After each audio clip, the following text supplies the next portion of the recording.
নকলের দাবিতে তুফান সিনেমায় ভরে গেছে যে কেজিএফ সিনেমার নাকি অনেকটা নকল করা হয়েছে, আবার এমনও বলছে যে এনিমেল সিনেমা থেকে অনেক বিষয় এখানে চোখে পড়ছে।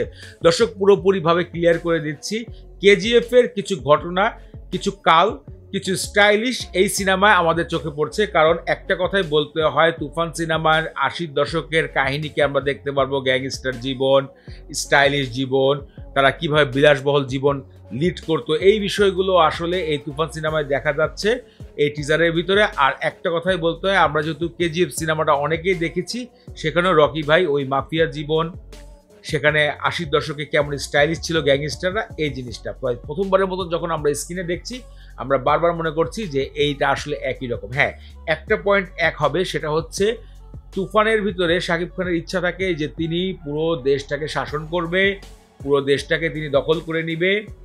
আর ওই একই মনোভাব কিন্তু ছিল ওই কেজিএফ সিনেমার মধ্যে, রকি ভাই পুরো দেশটাকে, রাজত্বকে দখল করে নিবে। তো এই বিষয়টা এক হওয়ার কারণে, আর ওই ৯০ দশকের স্টাইলিশ প্যান্টগুলো নিচে একটু এরকম ঢোলা থাকে, ব্লেজার কোট, এখন কিন্তু এগুলা খুব একটা মানুষ পড়তে চায় না। তো এই কারণে অনেক জায়গায় মানুষ এই মিলটা পাচ্ছে। কিন্তু আমি এক কথায় বলছি, দুটার কাহিনী দুই রকম হবে, জাস্ট একই ধরনের পোশাক আশাক এবং লেটেস্ট অস্ত্রগুলো যে ব্যবহার করা হয়েছে, ওয়েপেন, গুলি করার যে স্টাইল, এগুলো ওই কেজিএফের সাথে মিলে যাচ্ছে, কিন্তু দুটা সম্পূর্ণ আলাদা, কোনটাই নকল নয়।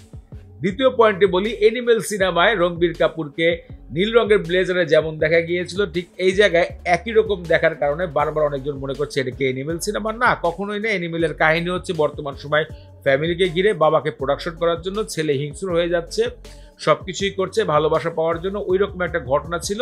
আর এটা তো আপনারা বলতেছি প্রথম থেকে, গ্যাংস্টার জীবন, ওই যে কেজিএফ। তাহলে দুটার সাথে কোনোভাবেই মিল হচ্ছে না তুফান সিনেমার।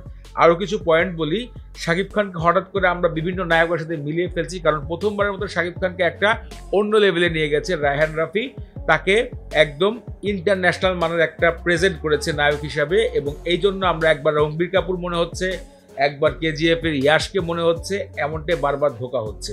শুধু তাই না, আমি যদি মনে করছি একটা বিষয়, যে সামনে যদি রায়হান রাফির সাথে তিনি আরো কাজ করে, হলিউডের কোনো সুপারস্টারের সাথে আমরা শাকিব খানের মিল পেতে পারি।